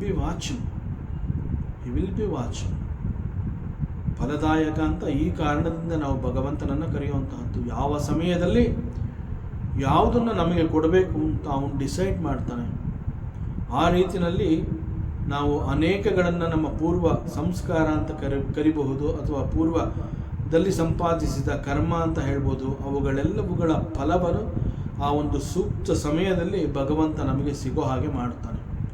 ಆ ಫಲಗಳು ಏನು ಬೇಕಾದರೂ ಆಗಿರಬಹುದು, ಒಳ್ಳೆಯದಾಗಿರಬಹುದು, ಕೆಟ್ಟದಾಗಿರಬಹುದು, ನಮ್ಮ ಪಾಲಿಗೆ ಅದು ಬಂದಿದೆ ಅಂತಂದಮೇಲೆ we have to accept it. So ಇವೆಲ್ಲವನ್ನು ಕೊಡುವಂತಹವನು, ಹಂಚುವಂತಹವನು ಯಾರು ಅಂತಂದರೆ that Phaladayaka is none other than our Paramatma. So ಅದನ್ನು ಅವನು ಈ ರೀತಿಯೆಲ್ಲ ಮಾಡ್ತಾನೆ. That is his role play. ಕಿಮೀಹ ಕಿಂ ಕಾಯ ಸ ಖಲು ಕಿಮುಪಾಯ ತ್ರಿಭುವನಂ ಕಿಮಾದಾರೋ ದಾತ ಸೃಜತಿ ಕಿಮುಪಾದಾನ ಇತಿ ಚ ಅತೈರ್ಕೈಶ್ವರ್ಯೇ ತ್ವಯಿ ಯನವಸರ ದುಸ್ತೋ ಹತದಿಯಃ ಕುತರ್ಕೋಯಂ ಕಾಂಶ್ಚಿತ್ ಮುಕರಯಿತಿ ಮೋಹಾಯ ಜಗತಃ. ಇಲ್ಲಿ ಅನೇಕರ ಪ್ರಶ್ನೆ ಇದೆ. ಏನದು ಪ್ರಶ್ನೆ ಅಂತಂದರೆ, ಹೇ ಭಗವಂತ, ನಿನ್ನಲ್ಲಿರುವಂತಹ ಐಶ್ವರ್ಯವನ್ನು ತರ್ಕ ಮಾಡಿ ಅರ್ಥ ಮಾಡ್ಕೊಳ್ಳೋದಕ್ಕೆ ಸಾಧ್ಯ ಇಲ್ಲ. ನಿನ್ನಲ್ಲಿ ಅನೇಕಗಳಿದೆ. ಐಶ್ವರ್ಯ ಅಂತಂದಾಗ ಅದು ಅನೇಕಗಳು. ಅವುಗಳು ನಿನಗೆ ಹೇಗೆ ಸಿಕ್ಕಿದೆ ಅನ್ನುವಂತಹದ್ದನ್ನು ನಾನು ತರ್ಕ ಮಾಡಿ ನನ್ನ ಜ್ಞಾನಕ್ಕೆ ಸಿಗುವಂತಹ ವಿಚಾರವೇ ಅಲ್ಲ. ಅದನ್ನು ನಾನು ಅರ್ಥ ಮಾಡ್ಕೊಳ್ಳೋದಕ್ಕೆ ಸಾಧ್ಯವೇ ಇಲ್ಲ. ಆದರೂ ಈ ಪ್ರಶ್ನೆ ಬರೋದರಲ್ಲಿ ಬಂದೇ ಬರುತ್ತೆ, ಅದನ್ನು ತಡೆಯೋದಕ್ಕಾಗದೇ ಇಲ್ಲ. ಪ್ರಶ್ನೆಗಳು ಬರುತ್ತೆ. ತ್ವಯಿ ಅತರ್ಕ ಐಶ್ವರ್ಯೇ ಕಾಂಶ್ಚಿತ್ ಹತದಿಯ ಜಗತಃ ಮೋಹಾಯ ಕುತರ್ಕ ಮುಕರಯತಿ. ನಿನ್ನ ಐಶ್ವರ್ಯದ ಬಗ್ಗೆ ಇಲ್ಲಿ ನಮ್ಮಲ್ಲಿ ಅನೇಕರ ಪ್ರಶ್ನೆ ಇದೆ ಪರಮಾತ್ಮ. ಜಗತಃ ಮೋಹಾಯ, ಜಗತ್ತಿನ ಮೋಹಕ್ಕೆ ಒಳಗಾದವರು ಈ ರೀತಿಯಲ್ಲಿ ಪ್ರಶ್ನೆಯನ್ನು ಮಾಡ್ತಾರೆ. ಇನ್ಫ್ಯಾಕ್ಟ್ ಅವರು ಇಲ್ಲಿ ಏನು ಪ್ರಶ್ನೆಯನ್ನು ಮಾಡ್ತಾ ಇದ್ದಾರೆ, ಆ ಪ್ರಶ್ನೆಯ ಸ್ವರೂಪವನ್ನು ತಿಳ್ಕೊಂಡ್ರೆ they are baseless, useless questions. ಅನವಸರಃ ದುಸ್ತಃ. ಅನವಸರಃ ಅಂತಂದರೆ ಟ್ವಿಸ್ಟೆಡ್. ಆ ಪ್ರಶ್ನೆಗಳು ನೇರವಾಗಿಲ್ಲ. They are not straight questions. ಜೊತೆಗೆ ಪ್ರಶ್ನೆಗಳೇ ಸರಿ ಇಲ್ಲ ಅಂತಂದ ಮೇಲೆ ಸರಿ ಇಲ್ಲದಂತಹ ಪ್ರಶ್ನೆಗಳಿಗೆ ಉತ್ತರವನ್ನು ಕೊಡೋದು ಕೂಡ ಬಹಳ ಕಷ್ಟ. ಅಂತಹ ಪ್ರಶ್ನೆಗಳೇ ಸರಿ ಇಲ್ಲ ಅಂದಮೇಲೆ ಸರಿ ಇಲ್ಲದ ಪ್ರಶ್ನೆಗೆ ಉತ್ತರವನ್ನು ಎಲ್ಲಿಂದ ತರೋಕ್ಕಾಗತ್ತೆ? ಸೊ ಪ್ರಶ್ನೆ ಕೂಡ ಕೊಡೋಕ್ಕಾಗೋದಿಲ್ಲ. ಒಂದು ವೇಳೆ ಅವ್ರನ್ನ ಸಮಾಧಾನ ಮಾಡಬೇಕು ಅಂತ ಹೇಳಿ ಅವರಿಗೆ ಉತ್ತರವನ್ನು ಕೊಡುವಂತಹ ಪ್ರಯತ್ನವನ್ನು ಮಾಡಿದ್ರೆ ಅದರಿಂದ ಅವರಿಗೆ ಸಮಾಧಾನ ಕೂಡ ಆಗೋದೇ ಇಲ್ಲ. They are not convinced. ಅವರಿಗೆ ಸಮಾಧಾನ ಆಗೋದಿಲ್ಲ. ಉತ್ತರ ಸಿಗಬಾರದು, ಸಮಾಧಾನ ಆಗಬಾರದು, ಅಂತಹ ಪ್ರಶ್ನೆಯನ್ನಿಟ್ಟುಕೊಂಡು ಉತ್ತರವನ್ನು ಅವರು ಹುಡುಕ್ತಾರೆ. ನಮ್ಮಲ್ಲಿ ಪ್ರಶ್ನೆಯನ್ನು ಕೇಳಿ ಉತ್ತರವನ್ನು ಹುಡುಕ್ತಾರೆ. ಶಾಸ್ತ್ರ ಮತ್ತು ವೇದಾಂತದಲ್ಲಿ ಒಂದು ಮಾತು ಹೇಳ್ತಾರೆ, if the fundamental is very strong nobody can shake us. ಒಂದು ವೇಳೆ ನಮ್ಮ ಫಂಡಮೆಂಟಲ್ಸ್ ವೀಕ್ ಆಗಿದೆ ಅಂತಂದಾಗ any question it is very difficult to answer. So fundamental ಅಂತಂದರೆ ಅದು ನಮ್ಮ ಬೇಸ್ ಬಹಳ ಗಟ್ಟಿಯಾಗಿರಬೇಕು. ವೇದಾಂತದ ವಿಚಾರದಲ್ಲಿ ನಾವು ಬಹಳ ಗಟ್ಟಿಯಾಗಿದ್ದಾಗ ನೋಬಡಿ ಕ್ಯಾನ್ ಶೇಕ್ ಅಸ್. ಮತ್ತು ಇವರೆಲ್ಲ ಯಾವ ರೀತಿ ಪ್ರಶ್ನೆಯನ್ನು ಮಾಡ್ತಾರೆ ಅಂತಂದರೆ, there is one particular section of the people, they are called the Charvakas. ಈ ಚಾರ್ವಾಕರು ಅಂತಂದರೆ ನಮ್ಮ ಭಾರತೀಯ ತತ್ವಶಾಸ್ತ್ರದಲ್ಲಿ ಅನೇಕ ರೀತಿಯ ಶಾಲೆಗಳಿದೆ. ಅವುಗಳಲ್ಲಿ ಈ ಚಾರ್ವಾಕ ಅನ್ನುವಂತಹದ್ದು ಒಂದು. ಹೆಚ್ಚು ಕಡಿಮೆ 6ನೇ ಶತಮಾನದಲ್ಲಿ ಇಂತಹ ಚಾರ್ವಾಕರು ಇದ್ದರು ಅಂತ ಹೇಳ್ತಾರೆ. ಸೊ ಈ ಚಾರ್ವಾಕರು ಏನು ಅಂತಂದರೆ, ದೇ ಬಿಲೀವ್ಡ್ ಇನ್ ಮೆಟೀರಿಯಲಿಸಮ್. ಅವರ ಕಣ್ಣೆದುರಿಗೆ ಏನೋ ಒಂದು ವಸ್ತುವನ್ನು ಇದೆ, ಆ ವಸ್ತುವನ್ನು ನೋಡ್ತಾ ಇರ್ತಾರೆ, ಅವುಗಳನ್ನು ಗುರುತಿಸಿ ದೇ ಆರ್ ರಿಯಲ್ ಅಂತ ಹೇಳ್ತಾರೆ. They are real and they are ultimate because I am seeing it ಅಂತ ಹೇಳ್ತಾರೆ. ಮತ್ತು ಈ ಕಾನ್ಷಿಯಸ್ನೆಸ್ ಅಂತ ಏನು ನಾವು ಶುದ್ಧ ಪ್ರಜ್ಞೆ ಅಂತ ಹೇಳ್ತೀವಿ, ಅದು ಈ ಮ್ಯಾಟರ್ನಿಂದ ಬಂದಿರುವಂತಹದ್ದು ಅನ್ನುವಂತಹದ್ದು ಅವರ ನಂಬಿಕೆ, ಸ್ಟ್ರಾಂಗ್ ಬಿಲೀಫ್. ಅವರ ಪ್ರಶ್ನೆಗಳೇ ಹೀಗೆ. ಕರ್ಮ ಸಿದ್ಧಾಂತವನ್ನು ಅವರು ಒಪ್ಪೋದೇ ಇಲ್ಲ. ಹಿಂದೆ ಏನೋ ಮಾಡಿದ್ದಕ್ಕೆ ಈಗ ಈ ಥರ ಆಗಿದೆ ಅಂತಂದರೆ ದೇ ವಿಲ್ ನಾಟ್ ಬಿಲೀವ್. ಹಿಂದಿನದು ನನಗೆ ಗೊತ್ತಿಲ್ಲ, ಈಗ ನಾನು ತಪ್ಪು ಮಾಡಿದ್ದೀನ, that is their question. So they don't accept this karma theory. ಕರ್ಮ ಸಿದ್ಧಾಂತವನ್ನು ಅವರು ಒಪ್ಪೋದಿಲ್ಲ. And they also don't believe ಮರಣದ ನಂತರದ ಮುಂದಿನ ಗತಿ, ಅದರ ಬಗ್ಗೆ ಕೂಡ ಅವರಿಗೆ ನಂಬಿಕೆ ಇಲ್ಲ. ಅಂತಂದರೆ ಪುನರ್ಜನ್ಮದಲ್ಲಿ. So they do not have faith in purvajanma and the punarjanma. At present this is the life. So ಇಲ್ಲಿ ಏನು ನೋಡ್ತಾ ಇದ್ದೀನಿ, that is ultimate, that is real. ಅದರಿಂದ ಕಾನ್ಷಿಯಸ್ನೆಸ್ ಅಂತ ಏನಿದೆ ಅದು ಈ ಮ್ಯಾಟರಿಂದನೇ ಬಂದಿರುವಂತಹದ್ದು. That is their strong belief. ದೇವರು ಮತ್ತು ಶಕ್ತಿಯ ಮೇಲೆ ಅವರಿಗೆ ನಂಬಿಕೆ ಇಲ್ಲ. ಸೊ ಮನುಷ್ಯನ ಜೀವನದ ಅತಿ ಮುಖ್ಯ ಉದ್ದೇಶ ಅಂತಂದರೆ ಅವರುಗಳ ಪ್ರಕಾರ to seek the pleasure and happiness in the present moment. ಈ ಕ್ಷಣದಲ್ಲಿ ನಾನು ಬದುಕಿದ್ದೀನಿ, ನನಗೆ ಅಂತ ಒಂದು ಲೈಫ್ ಇದೆ, ನನ್ನ ಬದುಕು ಇದು, ನನ್ನ ಜೀವನ ಇದು. ಸೊ ಈಗ ನಾನು ಸಂತೋಷವಾಗಿರಬೇಕು. ಈಗ ನನಗೆ ಬೇಕಾಗಿರುವಂತಹದ್ದೇನು ಅಂತಂದರೆ ಸುಖ, ಸಂತೋಷ ಮತ್ತು ನೆಮ್ಮದಿ. ಸೊ ಮುಂದಿನದು ಹಿಂದಿನದು ನನಗೆ ಬೇಕಿಲ್ಲ. ಸೊ ಹೆಚ್ಚು ಕಡಿಮೆ ಈ ರೀತಿ ಯೋಚನೆ ಮಾಡುವವರ ಗುಂಪಿಗೆ ಸೇರಿದ ವ್ಯಕ್ತಿಗಳು ಇಲ್ಲಿ ಆತ್ಮನ ವಿಚಾರದಲ್ಲಿ, ಪರಮಾತ್ಮನ ವಿಚಾರದಲ್ಲಿ, ದೇವರ ವಿಚಾರದಲ್ಲಿ ಮತ್ತು ಒಂದು ನಮ್ಮ ಫಿಲಾಸಫಿಯ ಬಗ್ಗೆ, ನಮ್ಮ ತತ್ವವನ್ನು ಬಗ್ಗೆ ಅವರು ಪ್ರಶ್ನೆಯನ್ನು ಮಾಡ್ತಾರೆ. ಪರಮಾತ್ಮ created this world, so he is the ಸೃಷ್ಟಿಕರ್ತ. He has created this creation and so he is creator. ಹೀಗೆ ನಾವು ಹೇಳಿದ್ರೆ ಆ ಕ್ರಿಯೇಟರು ಈ ಕ್ರಿಯೇಷನನ್ನು ಕ್ರಿಯೇಟ್ ಮಾಡಿದಾನಲ್ಲ, ಯಾವ ಆಸೆ, ಬಯಕೆ, ಉದ್ದೇಶವನ್ನು ಇಟ್ಟುಕೊಂಡು he has created this world. This is their question. ಇಂತಹ ಪ್ರಶ್ನೆಯನ್ನು ಅವರು ಮಾಡಿದಾರಲ್ಲ ಅಂತ ಹೇಳಿ ಅವರ ಪ್ರಶ್ನೆಗೆ ಏನಾದರೂ ಉತ್ತರ ಕೊಡುವಂತಹ ಪ್ರಯತ್ನವನ್ನು ನಾವೇನಾದರೂ ಮಾಡಿದ್ರೆ ಆಗ ಅವರು ಇಮ್ಮಿಡಿಯೇಟಾಗಿ ದೇರ್ ಸೆಕೆಂಡ್ ಕ್ವಶನ್ ಈಸ್, ಪರಮಾತ್ಮನನ್ನು ಶಾಸ್ತ್ರ ಮತ್ತು ವೇದ ಅಂತ ಆತ್ಮತೃಪ್ತ ಅಂತ ಕರೀತಾರೆ.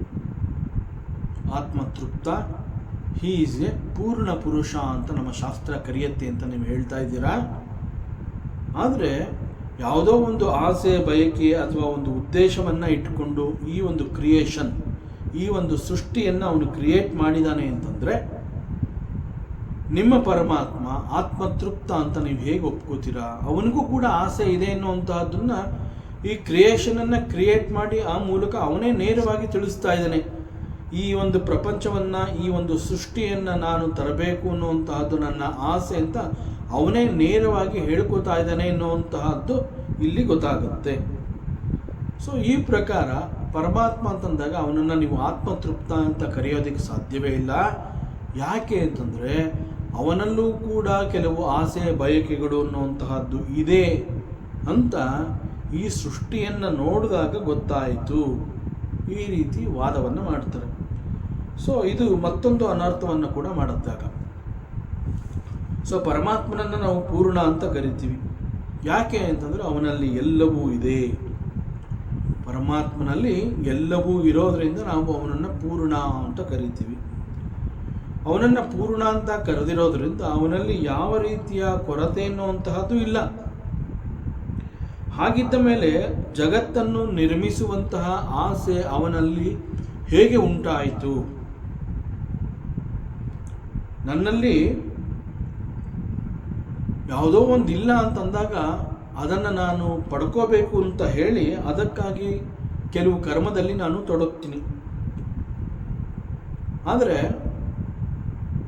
ಪರಮಾತ್ಮನ ಬಳಿ ಎಲ್ಲವೂ ಇದೆ, ಹಿ ಈಸ್ ಎ ಪೂರ್ಣ ಪುರುಷ ಅಂತಂದಾಗ ಅವನಿಗೆ ಆಸೆಗಳು ಉಂಟಾಗಲೇಬಾರದು, ಅವನಲ್ಲಿ ಯಾವ ರೀತಿಯ ಬಯಕೆಗಳು ಇರಲೇಬಾರದು. ಹಾಗಿದ್ದ ಮೇಲೆ ಪರಮಾತ್ಮ ಯಾವ ಕಾರಣದಿಂದ ಈ ಒಂದು ಪ್ರಪಂಚವನ್ನು ಸೃಷ್ಟಿ ಮಾಡಿದ ಅನ್ನುವಂತಹ ಪ್ರಶ್ನೆಯನ್ನು, ಇಂತಹ ವಾದಗಳನ್ನು ಮುಂದಿಟ್ಟುಕೊಂಡು ಕೇಳಿದಾಗ ಉತ್ತರ ಕೊಡುವಂತಹದ್ದು particularly for this type of people is of no use. ಅವ್ರನ್ನ ಮೆಚ್ಚಿಸೋದಕ್ಕೆ ಆಗದೇ ಇಲ್ಲ. ಪರಮಾತ್ಮ ಯಾವ ಡಿಸೈರ್ ಇಟ್ಕೊಂಡು ಜಗತ್ತಿನ ನಿರ್ಮಾಣ ಮಾಡಿದ ಅನ್ನುವಂತಹ ಪ್ರಶ್ನೆಗೆ ಉತ್ತರವನ್ನು ಕೊಟ್ಟರೆ, again desire is a sign of ignorance. This is Vedanta. ನಮ್ಮ ವೇದಾಂತ ಉಪನಿಷತ್ತುಗಳು ಬಹಳ ಸ್ಪಷ್ಟವಾಗಿ ಹೇಳುತ್ತೆ, ಆಸೆ ಬಯಕೆ ಎನ್ನುವಂತಹದ್ದು ಯಾಕೆ ನಿನ್ನಲ್ಲಿ ಹುಟ್ಟುತ್ತೆ ಅಂತಂದರೆ, ನಿನ್ನಲ್ಲಿರುವ ಅವಿದ್ಯೆ ಮತ್ತು ಅಜ್ಞಾನದ ಕಾರಣದಿಂದ ನಿನ್ನಲ್ಲಿ ಆಸೆ ಬಯಕೆಗಳು ಉತ್ಪತ್ತಿ ಆಗ್ತಾ ಇದೆ ಅಂತ ಬಹಳ ಸ್ಪಷ್ಟವಾಗಿ ವೇದಾಂತ ತಿಳಿಸುತ್ತೆ.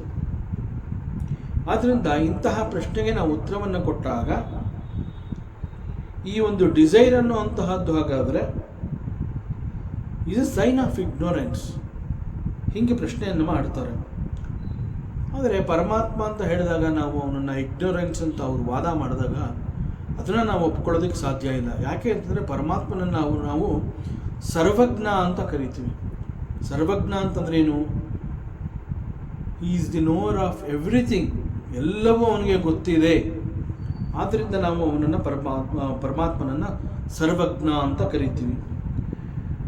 ಸೊ ಪರಮಾತ್ಮನನ್ನು ನಾವು ಸರ್ವಜ್ಞ ಅಂತ ಕರೆದಾಗ ಇಲ್ಲಿ desire is a sign of ignorance ಅಂತ ಅವರು ವಾದವನ್ನು ಮುಂದಿಟ್ಟಾಗ ಪರಮಾತ್ಮ ಅವ್ರಿಗೇನಾದ್ರು ನಾವು ಉತ್ತರ ಕೊಟ್ಟರೆ ಪರಮಾತ್ಮನಲ್ಲಿ ಅವಿದ್ಯೆ ಇದೆ ಅನ್ನುವಂತಹದ್ದನ್ನು ನಾವೇ ಅವರ ಎದುರುಗಡೆ ಒಪ್ಕೊಂಡಂಗೆ ಆಗತ್ತೆ.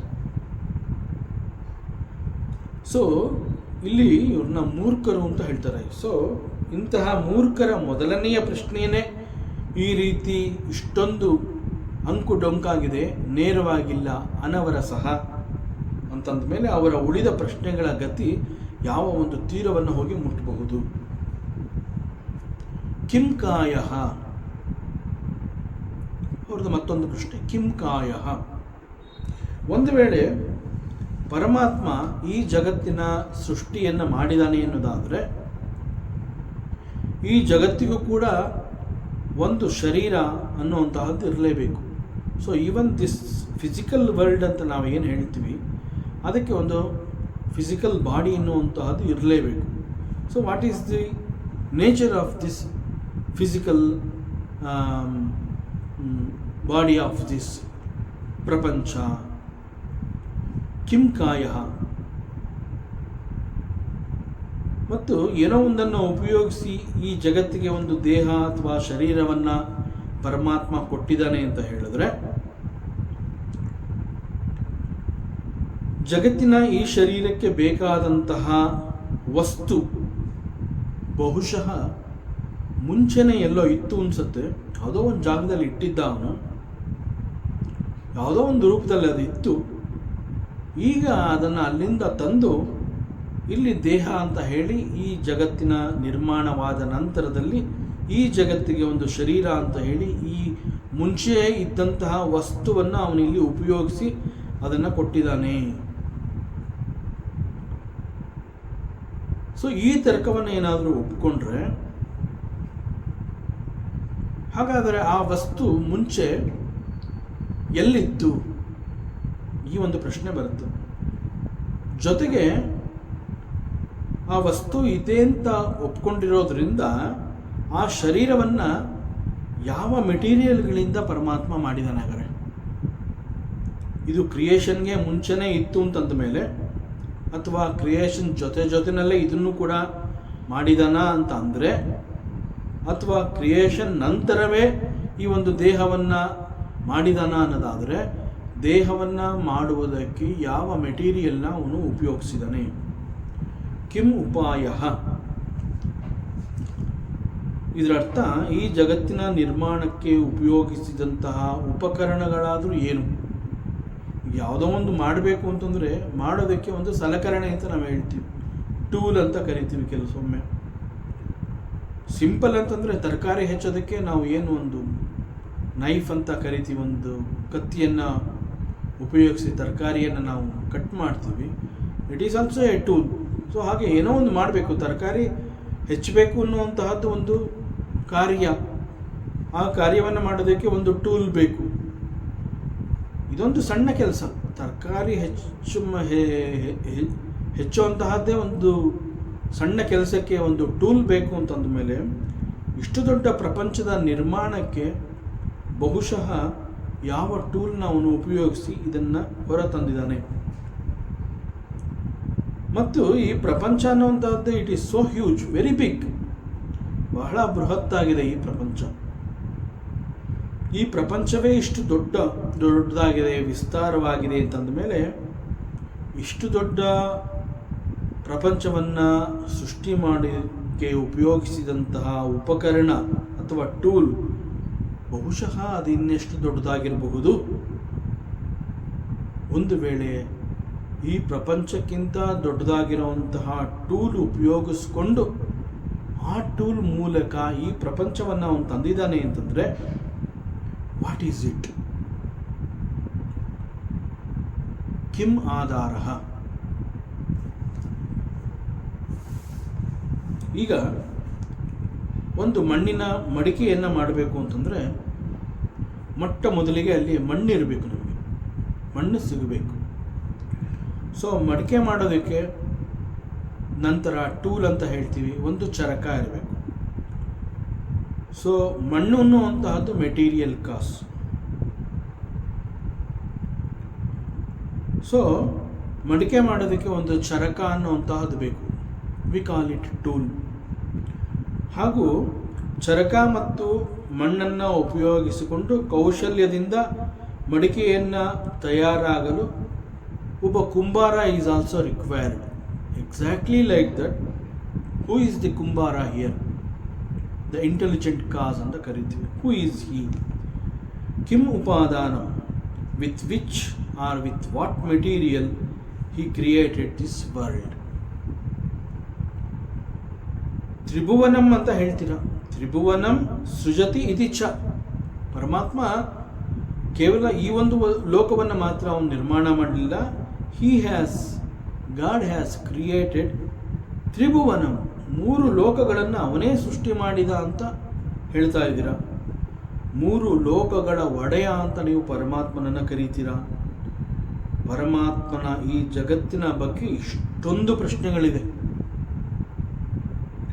ಮೂರ್ಖರ ಈ ರೀತಿಯ ಪ್ರಶ್ನೆಗಳಿಗೆ ನಾನು ಉತ್ತರ ಕೊಡ್ತೀನಿ ಅಂತ ಏನಾರ ಮುಂದೆ ಹೋದರೆ ಒಂದು ರೀತಿಯ ಕೆಟ್ಟ ತರ್ಕದಲ್ಲಿ ನಾವೇ ಸಿಕ್ಕಾಕೊಂಡಂಗಾಗತ್ತೆ. ಮಡಿಕೆ ಮಾಡುವಾಗ ಮಣ್ಣನ್ನು ಸಿದ್ಧ ಮಾಡ್ಕೋಬೇಕು ಅಂತ ಹೇಳಿ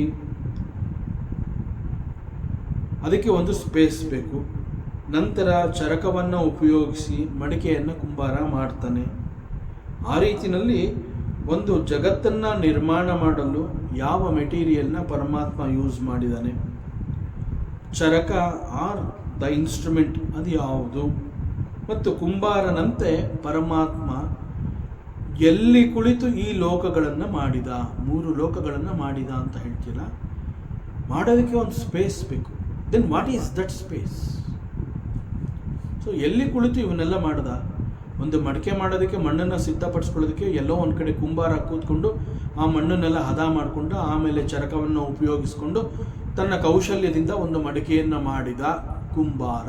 this is the story for a madike. But what is the story of this creation?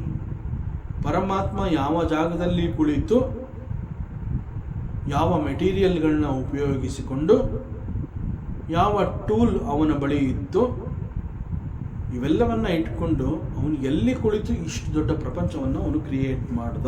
This is the question. So ಇಂತಹ ಪ್ರಶ್ನೆಗಳಿಗೆ ನಮಗೆ ಉತ್ತರ ಕೊಡೋದಕ್ಕೆ ಕಷ್ಟ. ಬಟ್ ವೇದಾಂತ ಮತ್ತು ಶಾಸ್ತ್ರ ಬಹಳ ಸ್ಪಷ್ಟವಾಗಿ ಹೇಳುತ್ತವೆ. ಉತ್ತರವನ್ನು ತಿಳ್ಕೊಂಡು ನಾವು ಅವರಿಗೆ ರಿಪ್ಲೈಯನ್ನು ಕೊಟ್ಟರೂ ಕೂಡ they may not accept it. So just ನಮ್ಮ ಒಂದು ಜ್ಞಾನ ವೃದ್ಧಿಗಾಗಿ ಶಾಸ್ತ್ರ ಮತ್ತು ವೇದಾಂತ ಕೊಡ್ತಾ ಇರುವಂತಹ ಈ ಉತ್ತರವನ್ನು ನಾವು ತಿಳ್ಕೊಳ್ಳೋದ್ರಿಂದ ನಮ್ಮ ಮನಸ್ಸಿಗೆ ನೆಮ್ಮದಿ, ನಮಗೆ ಒಂದು ಜ್ಞಾನ ಸಿಕ್ಕಿದ benefit. But we should not give reply to the people who as this type of questions. ಯಾಕೆಂತಂದರೆ ಇದನ್ನು ನೇರವಾಗಿ ಇಲ್ಲಿ ಪುಷ್ಪದಂತಾಚಾರ್ಯ ಅನವರಸಹ stupid questions, they are not straight questions. ಅದರಿಂದ ಆ ಪ್ರಶ್ನೆಗಳಿಗೆ ಉತ್ತರ ಕೊಡುವಂತಹ ಅವಶ್ಯಕತೆಯೇ ಇಲ್ಲ. ನಿನ್ನಲ್ಲಿ ಒಂದು ಕ್ಯೂರಿಯಾಸಿಟಿ ಇದೆ, ನಿನಗೆ ಜ್ಞಾನ ಬೇಕಾ, ಗೋ ನಿಯರ್ ದಿ ಶಾಸ್ತ್ರ. ವೇದಾಂತಗಳು ತಿಳಿಸುತ್ತೆ, ಒಬ್ಬ ಆಚಾರ್ಯ ಒಬ್ಬ ಗುರು ಹೇಳ್ತಾನೆ, ನೀನು ಕಲ್ತ್ಕೋ. ಸೊ ದಟ್ ಇವುಗಳನ್ನೆಲ್ಲ ನೀನು ಚೆನ್ನಾಗಿ ಅರ್ಥ ಮಾಡ್ಕೊಳ್ಳೋದ್ರಿಂದ ನಿನ್ನ ಜ್ಞಾನ ವೃದ್ಧಿ ಆಗುತ್ತೆ. ಈಗ ಕನಸಿನ ಲೋಕ ಅಂತ ಹೇಳ್ತೀವಿ, ಡ್ರೀಮ್ ವರ್ಲ್ಡ್ ಅಂತ ಕರಿತೀವಿ.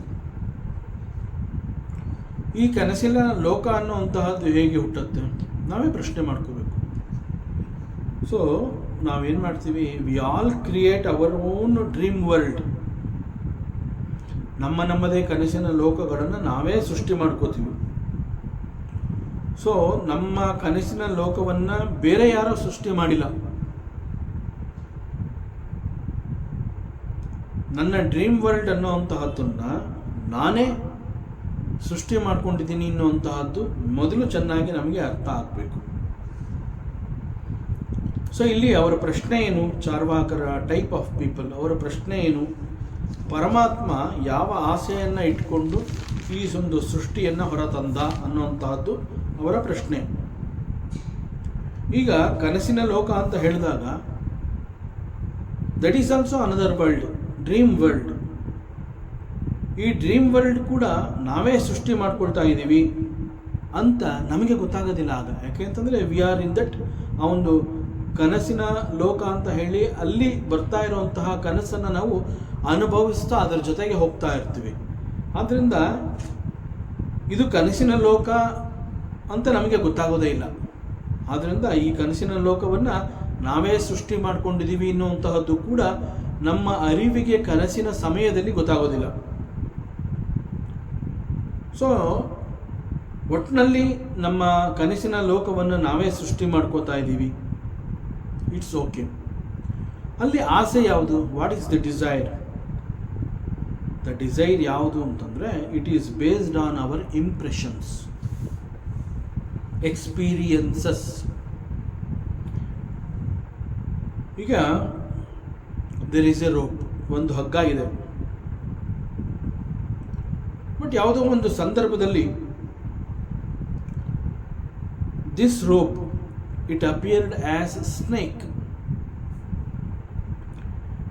ರೋಪು ಹಾವಾಗಿ ಕಾಣಬೇಕು ಅನ್ನುವಂತಹ ಯಾವ ಆಸೆಯೋ ಹಗ್ಗದಲ್ಲಿ ಇರಲಿಲ್ಲ. It was just a rope, that's all.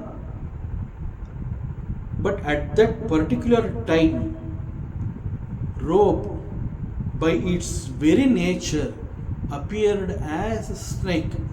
This is the truth. Exactly like this, there was no desire in the Paramatma to create this world. World created just because of the very nature of the Paramatma.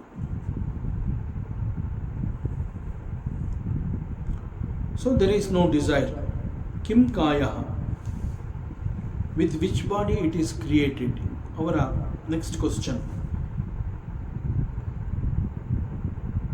ಪ್ರಪಂಚ ಅನ್ನುವಂತಹದ್ದು ಭಾಗವಾಗಿ create ಆಗಲಿಲ್ಲ. ಪ್ರಪಂಚ at one shot the whole universe is projected. With what instrument it is created? Because ಕನಸಿನ ಲೋಕ dream world ಅಂತ ಹೇಳಿದಾಗ there was no such instrument. ಅಲ್ಲಿ ಯಾವುದೇ ರೀತಿಯಾದ ಒಂದು ಟೂಲ್ ಅನ್ನುವಂತಹದ್ದು ಇರಲಿಲ್ಲ. ಕನಸು ಅನ್ನುವಂತಹದ್ದು it just like the created, ಆ ಒಂದು ಮೊಮೆಂಟಲ್ಲಿ ಇಟ್ ಈಸ್ ಕ್ರಿಯೇಟೆಡ್. ಮತ್ತು ಕನಸಿನ ಲೋಕವನ್ನು ಯಾವ ಸಾಮಗ್ರಿಗಳಿಂದ ಕಟ್ಟಲಾಯಿತು? ಡ್ರೀಮ್ ವರ್ಲ್ಡ್ಗೆ ಉಪಯೋಗಿಸಿದಂತಹ ಮೆಟೀರಿಯಲ್ಸ್ಗಳು ಯಾವುದು? We did not use any material to create the dream world. Just like how the dream world is created, God has created this universe. ಇಲ್ಲಿ ಮುಖ್ಯವಾದ ಅಂಶ ಏನು ಅಂತಂದರೆ, consciousness is the only reality. ಅದು ಬಿಟ್ಟರೆ ಉಳಿದಂತೆ ಎಲ್ಲವೂ ಕೂಡ ಇಟ್ ಈಸ್ ಆಲ್ ಅನ್ರಿಯಲ್. ಅದರಿಂದ ನಮ್ಮ ವೇದಾಂತದಲ್ಲಿ ಒಂದು ಮಾತು ಹೇಳ್ತಾರೆ, ಬ್ರಹ್ಮ ಸತ್ಯ ಜಗತ್ ಮಿಥ್ಯ. What we call the world is from our stand point. ನಮ್ಮ ದೃಷ್ಟಿಕೋನದಿಂದ ನಾವು ಈ ಜಗತ್ತನ್ನು ನಾವು ಕಾಣ್ತಾ ಇದ್ದೀವಿ. ಕಾಣ್ತಾ ಇರುವಂತಹ ಈ ಒಂದು ಜಗತ್ತನ್ನು ನಾವು ಪ್ರಪಂಚ ಅಂತ ನಾವು ಕರೀತಾ ಇದ್ದೀವಿ. But from the stand point of the reality, it is nothing but the atma. Atma alone, that's all. Because atma is the ultimate and it is the only truth. So ಹೀಗೆ it's all for our information. ಶಾಸ್ತ್ರ, ವೇದಾಂತ, ಆಚಾರ್ಯ, ಒಬ್ಬ ಅನುಭವಿ ಗುರು, ಹೀಗೆ ಈ ಒಂದು creation ಬಗ್ಗೆ ನಮಗೆ ಕೊಡ್ತಾ ಇರುವಂತಹ ಜ್ಞಾನ. ಸೊ ಈ ಜ್ಞಾನ ನಾವು ತಿಳ್ಕೋಬೇಕು, ಪಡ್ಕೋಬೇಕು. But it is not to sit and debate. ಯಾರೋ ಪ್ರಶ್ನೆ ಕೇಳ್ತಾ ಇದ್ದಾರೆ, ಅವರಿಗೆ ಉತ್ತರವನ್ನು ಕೊಡಬೇಕು ಅಂತ ಏನಿಲ್ಲ. ಬಿಕಾಸ್ ಅವರು ಒಂದು ಈ ರೀತಿಯಲ್ಲಿ ಪ್ರಶ್ನೆ ಮಾಡಲೇಬೇಕು ಅನ್ನುವಂತಹ ಒಂದು ಮನಸ್ಸನ್ನು ಆ ರೀತಿಯಲ್ಲಿ ಅವರು ಪ್ರಿಪೇರ್ ಮಾಡ್ಕೊಂಡು ಬಂದು ಪ್ರಶ್ನೆಯನ್ನು ಮಾಡ್ತಾರೆ. ಯಾವುದೇ ಕಾರಣದಿಂದ ನಾನು ಕನ್ವಿನ್ಸ್ ಆಗಬಾರ್ದು. ಮತ್ತೆ ಮತ್ತೆ ಒಂದು ಪ್ರಶ್ನೆಗೆ ಮತ್ತೊಂದು ಪ್ರಶ್ನೆ ಹಾಗೆ ಅವರು ರೆಡಿಯಾಗಿ ಬಂದಿರ್ತಾರೆ. ಅದರಿಂದ ಬಟ್ ಹಿಯರ್ ದ ಟ್ರೂತ್, ನಾವು ಇಲ್ಲಿ ಏನು ತಿಳ್ಕೊಂಡಿದ್ದೀವಿ, it is not just to sit and do debates. So it is only to improve our knowledge. ಆದ್ದರಿಂದ ಯಾರೋ ಪ್ರಶ್ನೆ ಕೇಳ್ತಾ ಇದ್ದಾರೆ ಅಂತ ಹೇಳಿ ಅವರಿಗೆ ಉತ್ತರವನ್ನು ಕೊಡೋದಕ್ಕೋಸ್ಕರವಾಗಿ ಇದನ್ನು ನಾವು ಕಲೀಲಿಲ್ಲ. ಕೇವಲ ನಮ್ಮ ಮನಸ್ಸಿನ ನಿರ್ಮಲತೆಗಾಗಿ, ನಮ್ಮ ನೆಮ್ಮದಿಗಾಗಿ, ಹಾಗೂ ನನಗೆ ಸತ್ಯ ಬೇಕು ಅನ್ನುವಂತಹ ಆಸೆ, ಬಯಕೆ, ಹಂಬಲ ನನ್ನಲ್ಲಿ ಇದ್ದಿದ್ದರಿಂದ ನನಗೆ ಇಂತಹ ಒಂದು ಜ್ಞಾನ ಸಿಕ್ತು. ಅದರಿಂದ ಈ ವಿಚಾರದಲ್ಲಿ ನಾವು ಯಾರನ್ನೂ ಕೂಡ ಕನ್ವಿನ್ಸ್ ಮಾಡೋದಕ್ಕೆ ಸಾಧ್ಯವೇ ಇಲ್ಲ. ಇನ್ಫ್ಯಾಕ್ಟ್ ವೇದಾಂತ ಅಂತ ಹೇಳಿದಾಗ, ದಟ್ ಈಸ್ ನಾವೇನು ವೇದಾಂತದಲ್ಲಿ ಮುಖ್ಯವಾಗಿ ನಾವು ಏನು ತಿಳ್ಕೊಳ್ಳೋ ಪ್ರಯತ್ನವನ್ನು ಮಾಡ್ತಿದ್ದೀವಿ ಅಂತಂದರೆ ದಿ ಅಲ್ಟಿಮೇಟ್ ಟ್ರೂತ್ ಅಂತ, ಅಂತಿಮ ಸತ್ಯವನ್ನು ತಿಳ್ಕೊಳ್ಳೋಂತಹ ಪ್ರಯತ್ನವನ್ನು ನಾವು ಮಾಡ್ತಾ ಇದ್ದೀವಿ. ದಿಸ್ ಅಂತಿಮ ಸತ್ಯ ಅಂತ ನಾವೇನು ಹೇಳ್ತೀವಿ, ಇದನ್ನು it cannot be taught. It cannot be taught and you cannot learn it. It should be your experience. ಅದರಿಂದ ಇಂತಹ ಸತ್ಯವನ್ನು, ಈ ಒಂದು ಜ್ಞಾನವನ್ನು ಸೆಲ್ಫ್ ನಾಲೆಡ್ಜ್ ಅಂತ ಕರೀತಾರೆ. ಸೆಲ್ಫ್ ನಾಲೆಡ್ಜ್, ಆತ್ಮಜ್ಞಾನ. ಈ ಆತ್ಮಜ್ಞಾನವನ್ನು ನೀನೇ ನಿನ್ನ ಪ್ರಯತ್ನದಿಂದ ನೀನೇ ಅನುಭವಿಸಿ ನಿನ್ನಲ್ಲಿಯೇ ಅದನ್ನು ನೀನು ಕಂಡ್ಕೋಬೇಕು. ಬೇರೆ ಯಾರೋ ಈ ಒಂದು ಆತ್ಮಜ್ಞಾನವನ್ನು ನಿನಗೆ ಕೊಡ್ತಾರೆ, ಕೊಡುವಂತಹ ಶಕ್ತಿ ಅವ್ರಿಗೂ ಇಲ್ಲ. ಅವರು ಕೊಟ್ಟಂತಹ ಆತ್ಮಜ್ಞಾನ ಅಂತ ಹೇಳಿ ಅದನ್ನು ಒಪ್ಪಿಕೊಂಡು ಅದನ್ನು ತಿಳ್ಕೊಳ್ಳುವಂತಹ ಶಕ್ತಿ ನಿನಗೂ ಇಲ್ಲ. So it is one's own experience. ಅದರಿಂದ ಇದನ್ನು ಆತ್ಮಜ್ಞಾನ ಅಂತ ಹೇಳ್ತಾರೆ. So it is only for our benefit. ಕನಸಿನ ಲೋಕ ಕೂಡ ಕೆಲವೇ ಕ್ಷಣಗಳ ಕಾಲ ನಾವು ಆ ಕನಸಿನ ಲೋಕದಲ್ಲಿ ವಿಹರಿಸ್ತಾ ಇರ್ತೀವಿ. ಸಡನ್ನಾಗಿ ನಮಗೆ ಎಚ್ಚರ ಆಗಬಹುದು, ಸಡನ್ನಾಗಿ ಕನಸು ಸ್ಟಾಪ್ ಆಗಿ ಆ ನಿದ್ದೆ ಕಂಟಿನ್ಯೂ ಆಗಬಹುದು. ಸೊ ಕನಸಿನ ಲೋಕ ಅಂತ ಏನು ಹೇಳ್ತಾ ಇದ್ದೀವಿ, it is for A very short period. Exactly like that ಈ ಒಂದು ದೃಶ್ಯ ಪ್ರಪಂಚ ಆರ್ ದಿಸ್ ಫಿಸಿಕಲ್ ವರ್ಲ್ಡ್ ಅಂತ ನಾವೇನು ಹೇಳ್ತಾ ಇದ್ದೀವಿ, it is also for A very temporary period. So ಇಲ್ಲಿ ಇವೆಲ್ಲ ಕುತರ್ಕದ ಪ್ರಶ್ನೆಗಳೇ ಆಗಿದೆ. ಯಾವುದು ಕೂಡ ನಿಜವಾಗ್ಲೂ ಬೇಕಾಗಿರುವಂತಹ ಪ್ರಶ್ನೆಗಳಲ್ಲ. ಕುತರ್ಕದ ಪ್ರಶ್ನೆ ಅಂತಂದರೆ ಉತ್ತರ ಕೊಡೋದಕ್ಕೆ ಸಾಧ್ಯವಿಲ್ಲದಂತಹ ಪ್ರಶ್ನೆಗಳು. ಹಾಗೂ ಒಂದು ವೇಳೆ ನಾನು ಉತ್ತರವನ್ನು ಕೊಟ್ಟಿದ್ದೀನಿ ಅಂತಂದರೆ ಕೊಟ್ಟಿರೋಂತಹ ಉತ್ತರವನ್ನು ಅವರು ಒಪ್ಕೊಳ್ಳೋದಿಲ್ಲ. ಸೊ ರಾಮಕೃಷ್ಣ ಪರಮಹಂಸರು ಒಂದು ಕಡೆ ಹೇಳ್ತಾರೆ, know the shastras and enjoy. ಈ ಶಾಸ್ತ್ರಜ್ಞಾನ ಯಾಕೆ ಬೇಕು ಅಂತಂದರೆ to enjoy. You learn and you enjoy. ನೀನು ಅನುಭವಿಸೋದನ್ನು. ಅನೇಕ ಶಾಸ್ತ್ರೀಯ ವಿಚಾರಗಳನ್ನು ತರ್ಕದಿಂದಾಗಲಿ ಕುತರ್ಕದಿಂದಾಗಲಿ ತಿಳ್ಕೊಳ್ಳೋದಕ್ಕೆ ಸಾಧ್ಯವೇ ಇಲ್ಲ. If you want to know the reality, ಆತ್ಮವಿಚಾರ, ಪರಮಾತ್ಮ ವಿಚಾರ, ದೇವರ ಬಗ್ಗೆ ನಾನು ತಿಳ್ಕೋಬೇಕು ಅನ್ನುವಂಥದ್ದಾದರೆ ಆಸಕ್ತಿಯಿಂದ ಅದನ್ನು ತಿಳ್ಕೋಬೇಕು. ಆದರೆ ತರ್ಕವನ್ನು ಮಾಡಿ ಕುತರ್ಕದಿಂದ ಪ್ರಶ್ನೆಗಳನ್ನು ಮಾಡುವ ಮೂಲಕ ಈ ಒಂದು ವಿಚಾರಗಳನ್ನು ನಾನು ತಿಳ್ಕೊಳ್ಳೋದಕ್ಕೆ ಸಾಧ್ಯ ಇಲ್ಲ. ಒಬ್ಬ ಮನುಷ್ಯನಿಗೆ ಬಾಯಾರಿಕೆ ಆದಾಗ ಅವನಿಗೆ ನೀರು ಕುಡಿಬೇಕು ಅಂತ ಅನಿಸುತ್ತೆ. ರಾಮಕೃಷ್ಣ ಪರಮಹಂಸರು ಹೇಳ್ತಾರೆ, ಬಾಯಾರಿಕೆ ಆಗಿದೆ, ನೀರು ಕುಡಿಬೇಕು ಅಂತ ಹೇಳಿ ನೀರನ್ನು ಹುಡುಕೊಂಡು ಹೋದಾಗ ಸ್ವಲ್ಪ ದೂರದಲ್ಲಿ ಒಂದು ತಿಳಿಯಾದ ಕೊಳ ಕಂಡು ಬರುತ್ತೆ. ಕೊಳದ ಬಳಿ ಹೋದಾಗ ಅಲ್ಲಿ ಸ್ವಚ್ಛವಾದ ತಿಳಿಯಾದ ನೀರು ಮೇಲ್ಭಾಗದಲ್ಲಿ ಇರೋದು ಅವನಿಗೆ ಗೊತ್ತಾಗುತ್ತೆ. ಗೊತ್ತಾದಾಗ ಅವನೇನು ಮಾಡಬೇಕು, ಆ ನೀರನ್ನ ಕುಡಿದು ಬಾಯಾರಿಕೆಯನ್ನು ತೀರಿಸ್ಕೋಬೇಕು. ಆದರೆ ಮೇಲ್ಭಾಗದಲ್ಲಿ ನೀರು ತಿಳಿಯಾಗಿದೆ ಅಂತ ಹೇಳಿ ಆ ನೀರನ್ನು ಕೈ ಹಾಕಿ ಕದಡಿದರೆ ಕೊಳದ ಕೆಳಭಾಗದಿಂದ ಮಣ್ಣು ಮೇಲುಗಡೆಗೆ ತೇಲಿ ಬರುತ್ತೆ, ರಾಡಿ ಆಗುತ್ತವ. ಆಗ ನೀರು ಕುಡಿಯೋಕ್ಕಾಗೋದಿಲ್ಲ. ರಾಡಿಯಾದಂತಹ ನೀರನ್ನು ಆ ಮೂಲಕ ಅವನ ಬಾಯಾರಿಕೆಯನ್ನು ಅವನು ತೀರಿಸ್ಕೊಳ್ಳೋದಕ್ಕಾಗೋದಿಲ್ಲ. ಸೊ ಬಾಯಾರಿಕೆಯಿಂದಲೇ ಅವನು ಹಿಂತಿರುಗಬೇಕಾಗುತ್ತೆ. Exactly like this. ಆತ್ಮನ ವಿಚಾರವನ್ನು ನೀನು ತಿಳ್ಕೋಬೇಕು ಅಂತಂದಾಗ ಬಹಳ ಶುದ್ಧವಾದ ಮನಸ್ಸಿನಿಂದ, ವಿತೌಟ್ ತರ್ಕ ಆ್ಯಂಡ್ ಕುತರ್ಕ, ಕೇವಲ ಜ್ಞಾನವೃದ್ಧಿ, just to know, just to learn, so that you will enjoy. So to know and enjoy, you will know, you will learn this Atma Vichara ಅಂತ ರಾಮಕೃಷ್ಣ ಪರಮಹಂಸರು ಹೇಳ್ತಾ ಇದ್ರು. ಸೊ ಮತ್ತೆ ಕೆಲವರು ಪ್ರಶ್ನೆ ಮಾಡ್ತಾರೆ, why do you need God and why do you want God to create this world? First of all ಈ ಒಂದು ಸೃಷ್ಟಿಯನ್ನು ಭಗವಂತ ಮಾಡಿದಾನೆ, ಹೇಗೆ ಮಾಡ್ದ, ಎಲ್ಲಿ ಮಾಡ್ದ, ಅವನೇ ಯಾಕೆ ಮಾಡಬೇಕಾಗಿತ್ತು, ಈ ರೀತಿ ಅನೇಕ ಪ್ರಶ್ನೆಗಳು ಈಗಾಗಲೇ ಬಂದು ಹೋಗಿದೆ. ಆದರೂ ಕೂಡ ಇಲ್ಲಿ ಒಂದು ಪ್ರಪಂಚವನ್ನು ಪರಮಾತ್ಮನೇ ಯಾಕೆ ನಿನಗೆ ಮಾಡಿಕೊಡಬೇಕು? ಈಗ ನೀನಿಲ್ಲಿ ಬದುಕ್ತಾ ಇದೆಯಾ ಅಂತಂದರೆ ನೀನು ಬದುಕೋದಕ್ಕೆ ನಿನಗೆ you should live your life.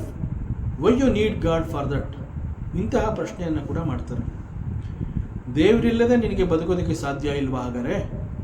ಇಂತಹ ಪ್ರಶ್ನೆಯನ್ನು ಮಾಡ್ತಾರೆ. ಅಜನ್ಮಾನೋ ಲೋಕಃ ಕಿಮವಯವವಂತೋಪಿ ಜಗತಾಂ ಅಧಿಷ್ಠಾತಾರಂ ಕಿಂ ಭವವಿದಿರನಾದೃತ್ಯ ಭವತಿ ಅನೀಶೋ ವಾ ಕುರ್ಯಾತ್ ಭುವನ ಜನನೆ ಕಃ ಪರಿಕರೋ ಯತೋ ಮಂದಸ್ತ್ವಾಂ ಪ್ರತ್ ಯಮರವರ ಸಂಶೇರತ ಇಮೆ. ಹೇ ಅಮರವರ, ಪರಮಾತ್ಮನನ್ನು ಕುರಿತು ಹೇ ಅಮರವರ. ಅಮರವರ ಅಂತಂದರೆ ಒಂದು ಅರ್ಥ, he is the person one who is self illuminous. ಯಾರು ತನ್ನನ್ನೇ ತಾನು ಬೆಳಗಿಸಿಕೊಳ್ಳುವಂತಹ ಶಕ್ತಿಯನ್ನು ಹೊಂದಿದಾನೋ such a person is called ಅಮರವರ. ತನ್ನನ್ನು ತಾನೇ ಬೆಳಗಿಸ್ಕೋತಾ ಇದ್ದಾನೆ ಅಂತಂದರೆ he is not depending on anybody for illumination. He is independent, he is ಸ್ವತಂತ್ರ.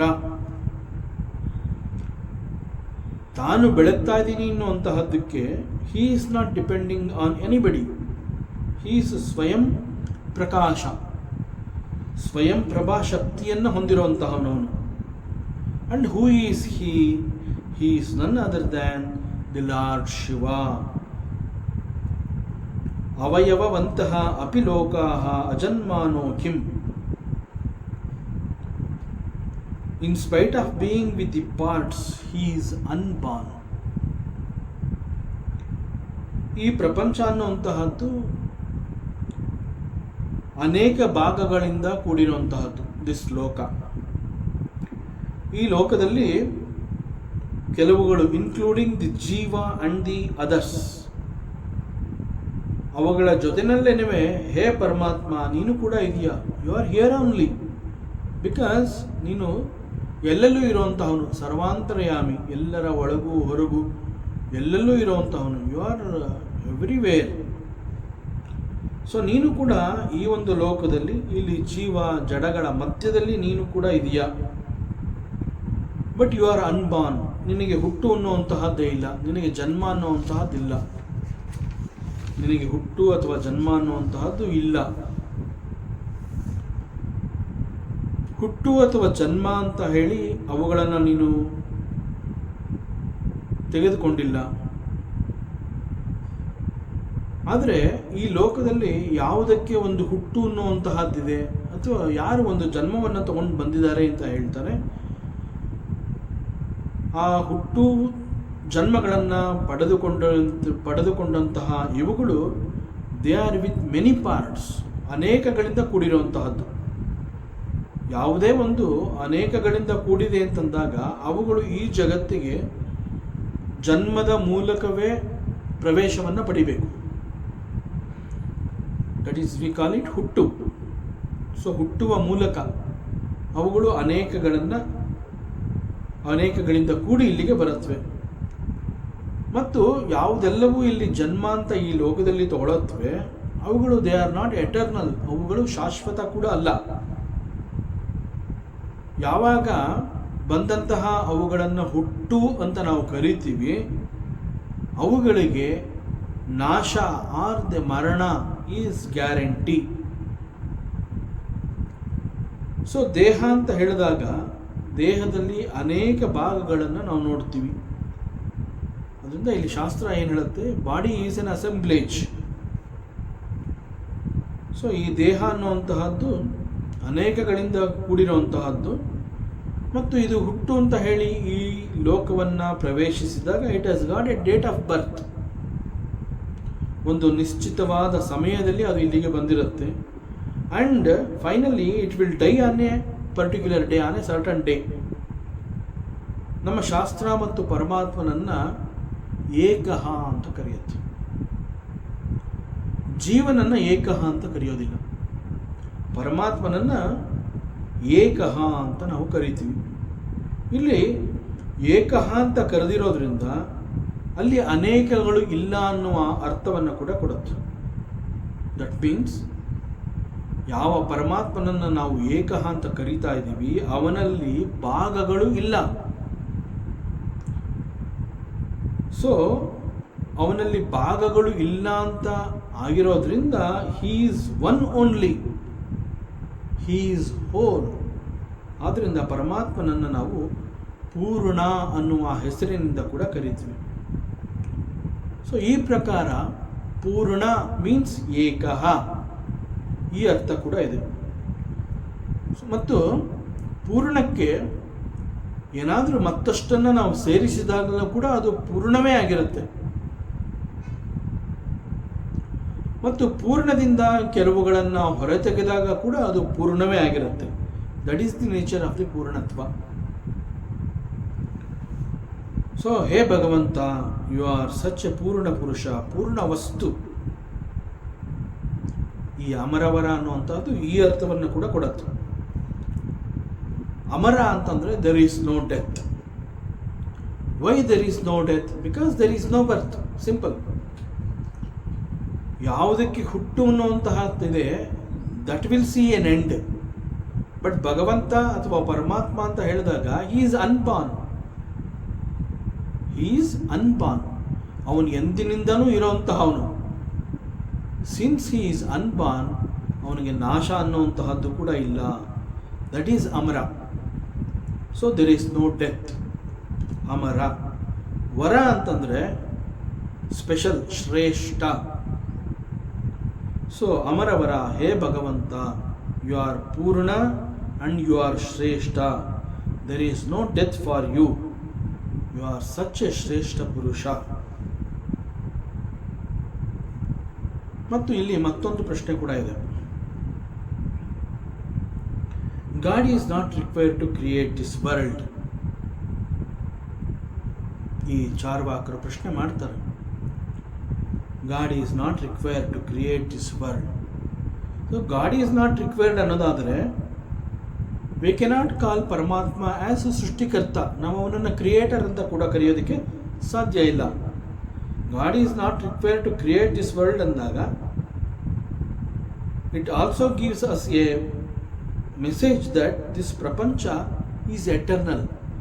ಇದು ಈಗ ಇಲ್ಲಿ ಕಣ್ಣೆದುರಿಗೆ ಕಾಣ್ತಾ ಇರುವಂತಹ ಜಗತ್ತನ್ನು ಪರಮಾತ್ಮ ಕ್ರಿಯೇಟ್ ಮಾಡಿಲ್ಲ ಅಂತಂದಮೇಲೆ ಬಹುಶಃ ಈ ಜಗತ್ತು ಅನ್ನುವಂತಹದ್ದು ಎಂದಿನಿಂದಲೂ ಇರೋಂತಹದ್ದು, ಈಗಲೂ ಇದೆ, ಮುಂದೆನೂ ಇರುತ್ತೆ. ಸೊ ಇಟ್ ಈಸ್ ಎಟರ್ನಲ್ ಅನ್ನುವಂತಹ ಮತ್ತೊಂದು ಸಂದೇಶವನ್ನು ಕೂಡ ಇದು ಕೊಡಬಹುದು. ಆದರೆ ಇಲ್ಲಿ ಒಂದು ಲಾಜಿಕ್ ಇದೆ, ತರ್ಕ ಇದೆ. ಏನಿದು? What ever is made up of parts, what ever is made up of parts, ಅನೇಕ ಭಾಗಗಳಿಂದ ಕೂಡಿ ಆಗಿರುವಂತಹದ್ದು ಅಂತಂದಾಗ that should appear here as ಹುಟ್ಟು ಅನ್ನುವ ಒಂದು ಪ್ರಯೋಗದಿಂದಲೇ ಈ ಒಂದು ಸೃಷ್ಟಿಗೆ ಅದು ಬರಬೇಕು. ಅನೇಕ ಭಾಗಗಳಿಂದ ಅದು ಕೂಡಿದೆ ಅದಕ್ಕೆ ಅಂತ ಅಂದಾಗ ಅದು ಹುಟ್ಟಿದೆ ಅಂತ ಅರ್ಥ. ಅದು ಹುಟ್ಟಿದೆ ಅಂತಂದ ಮೇಲೆ ಅದು ಶಾಶ್ವತ ಅಲ್ಲ. ಸೊ ಇಲ್ಲಿ ಪ್ರಪಂಚ ಅಂತಂದಾಗ ಅಲ್ಲಿ ಅನೇಕ ಭಾಗಗಳಿದೆ. So it is called ಅಸೆಂಬ್ಲೇಜ್.